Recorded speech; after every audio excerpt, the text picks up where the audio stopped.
Max Verstappen kembali menghebohkan dunia F1 lewat aksi heroiknya di GP Brasil kemarin. Start dari posisi 17 bukanlah masalah yang besar saat situasi hujan turun bagi seorang Max Verstappen. Kemampuan Verstappen di trek basah bisa dikatakan sebagai salah satu yang terbaik di era modern Formula One. Kemampuan teknisnya sangat luar biasa, terutama dalam mengelola grip dan pengereman saat trek yang sangat licin.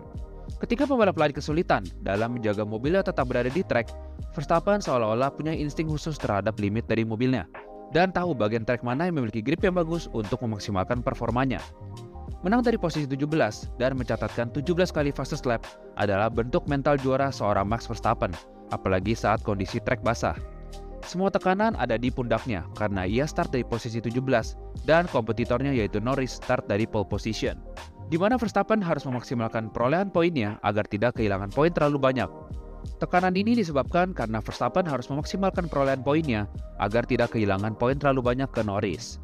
Namun faktanya, ia mampu menang di balapan kemarin dan kompetitornya yaitu Lando Norris hanya mampu finish di posisi 6 dan mengatakan bahwa kemenangan yang diraih Verstappen bukanlah sebuah talenta, melainkan hanya keberuntungan. Mungkin red flag adalah keberuntungan bagi Max Verstappen, tapi keberuntungan datang kepada orang yang berusaha dan pada kasus ini red flag tersebut menguntungkan Max Verstappen. GP Brasil 2016 adalah contoh di mana Verstappen layak diberi julukan Raja Hujan karena aksi memukaunya di sirkuit Interlagos tersebut. Aksi menyalipnya ke Rosberg pada tikungan 3 memberikan indikasi betapa percaya dirinya seorang Max Verstappen di trek hujan. Sempat terlempar ke posisi 16, namun dia dapat naik kembali ke posisi 3 di balapan tersebut. Tidak lupa beberapa di antaranya seperti Hockenheim 2019, Spa 2021, Suzuka 2022 saat berduel dengan Leclerc, dan Spa 2024 saat kualifikasi kemarin adalah beberapa contoh dominasi Max Verstappen di trek hujan. Pada balapan F3 di Noisring tahun 2014 adalah balapan yang berlangsung hujan di sirkuit Noisring tepatnya di Jerman. Verstappen saat itu menang balapan pada race kedua dan menarik perhatian Helmut Marko. Helmut mengatakan bahwa talenta yang dimiliki Verstappen sangatlah fenomenal dan ia lebih cepat 1,5 sampai 2 detik per lap saat kondisi hujan. Talenta dan kecepatannya di trek basah adalah faktor yang membuat Verstappen dapat langsung promosi ke Toro Rosso pada musim 2015 dari F3, yang artinya Verstappen tidak membutuhkan kelas F2 untuk menuju ke Formula One. Lalu mengapa Verstappen bisa begitu dominan di sirkuit basah? Mungkin salah satu jawabannya adalah didikan keras Jos Verstappen. Pada saat Verstappen masih muda dan masih di ajang go-kart, ketika musim dingin tiba, mereka akan pergi ke Italia untuk berlatih go-kart. Saat hujan turun, pembalap lain akan berteduh dan bersantai di kantin. Sementara Verstappen, ia tetap berlatih di hujan dan dia adalah satu-satunya pembalap yang berlatih di trek saat hujan tiba di musim dingin. Verstappen akan terus berlatih selagi tangannya tidak beku karena kedinginan. Ayahnya yaitu Jos Verstappen selalu mengatakan kepada Verstappen, "Ayo, kamu harus kuat. Kalau tanganmu kedinginan, taruhlah di knalpot agar hangat dan lanjutlah berlatih." Sekarang, apa yang ia tabur itulah yang ia tuai. Salah satu alasan mengapa Verstappen kuat di trek basah, yaitu adalah didikan Jos Verstappen dan mental Verstappen sejak kecil, yang terus berlatih saat hujan meski cuaca yang sangat dingin. Karena sejak go-kart, ia sudah belajar tentang limit yang ia dapat berikan ke mobil di trek saat hujan. Verstappen juga mengatakan salah satu alasan mengapa ia begitu cepat di trek basah adalah karena saya adalah orang Belanda, dan mengatakan bahwa di Belanda saya sudah terbiasa dengan kondisi trek seperti ini sejak saya kecil. Kondisi cuaca di Belanda yang seringkali hujan membuat akhir pekan Max Verstappen seringkali alami balapan hujan. Oleh karena itu, Verstappen sudah terbiasa dengan kondisi trek hujan sejak awal ia memulai karirnya di go-kart. Max Verstappen memiliki keunggulan lain, yaitu instingnya dan kepekaannya dalam membaca kondisi trek. Di tengah hujan deras atau bahkan gerimis ringan yang membuat trek licin, Verstappen selalu tahu jalur racing lain mana yang lebih aman dan lebih memiliki banyak grip, agar ia dapat berbelok dengan cepat. Verstappen juga sangat pandai membaca perubahan kondisi, seperti saat ada genangan air, aquaplane, atau bagian trek yang lebih licin akibat bekas ban mobil lain. Pemahaman Max tentang dryline atau bagian trek yang sedikit lebih kering ini memberinya keuntungan besar. Dia tidak hanya mengadakan keberuntungan, tapi benar-benar menguasai detail kecil seperti ini. Ini adalah keunggulan yang tidak banyak dimiliki pembalap lain, dan alasan yang membuat Verstappen bisa tetap kompetitif saat kondisi sangat menantang seperti di Interlagos kemarin. Verstappen seringkali mengambil pendekatan membelok di trek yang berbeda-beda. Pada tikungan 12, Verstappen beberapa kali mengganti racing lainnya. Di awal balapan, ia mengambil pendekatan inside curve atau mengambil curve yang paling dalam. Sementara di akhir balapan, ia memilih pendekatan tidak menginjak curve sama sekali.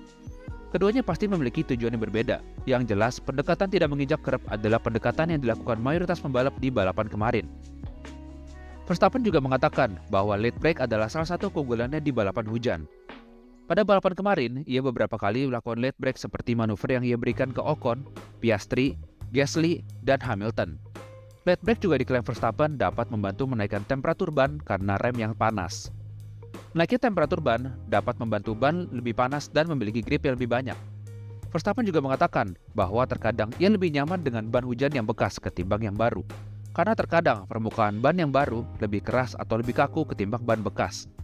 Ia juga mengatakan bahwa dengan ban baru, ia perlu memanaskannya lagi ke temperatur yang ideal. Oleh karena itu, terkadang ia lebih menyukai ban bekas ketimbang ban baru saat balapan. Tidak bisa dipungkiri, support dan informasi yang diberikan Red Bull akan sangat berpengaruh bagi performa Max Verstappen. Hannah Smith dan Gianpiero Lambiase atau GP adalah dua sosok penting di balik pit wall Red Bull dalam membantu Verstappen. Hannah Smith adalah sosok penting dalam strategi Red Bull.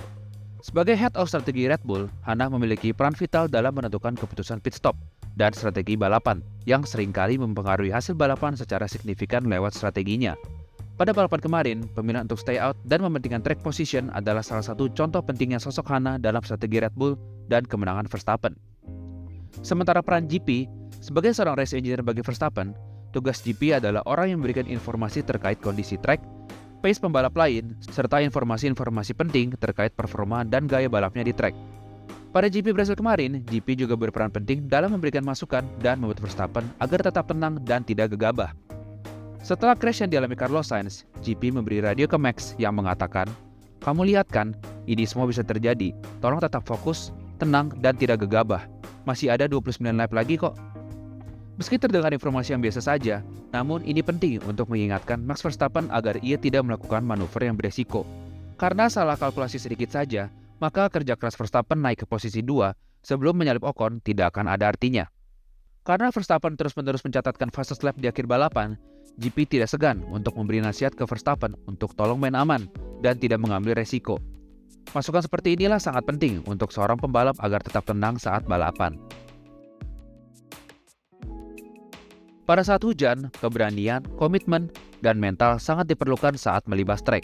Pada balapan kemarin adalah contoh di mana mentalitas juara seorang Max Verstappen ditunjukkan. Komitmen, keberanian yang ia berikan dalam manuver saat menyalip adalah keunggulan yang dimiliki Verstappen. Menurut kami, versi terbaik Verstappen adalah saat ia berkepala dingin, bukan pada saat momen panas. Pada saat ia berkepala dingin, ia dapat mengeluarkan seluruh talenta dan potensi yang ia miliki di RB20 miliknya. Meski mungkin tidak terlalu signifikan dampaknya, namun pada saat F1 sedang libur, Verstappen kebanyakan menghabiskan waktunya dengan membalap di sim racing dan berpartisipasi di beberapa event bersama tim Redline. Pastinya dalam periode sim racing ini, Verstappen sempat alami balapan hujan. Meski tidak banyak, namun ini cukup untuk mengasah insting dan feelingnya di trek hujan meski sedang libur dari balapan F1. Balapan di Interlagos kemarin menunjukkan bahwa Verstappen bukan hanya pembalap biasa, melainkan talenta di generasi ini. Kemampuannya yang konsisten dalam kondisi apapun membuatnya menjadi ancaman bagi para pesaingnya, terutama saat hujan tiba. Jadi menurut kalian, apakah balapan kemarin menunjukkan skill Max Verstappen atau memang hanya keberuntungan? Tulis di kolom komentar ya, dan jangan lupa beri like, komen, dan subscribe untuk konten F1 lainnya.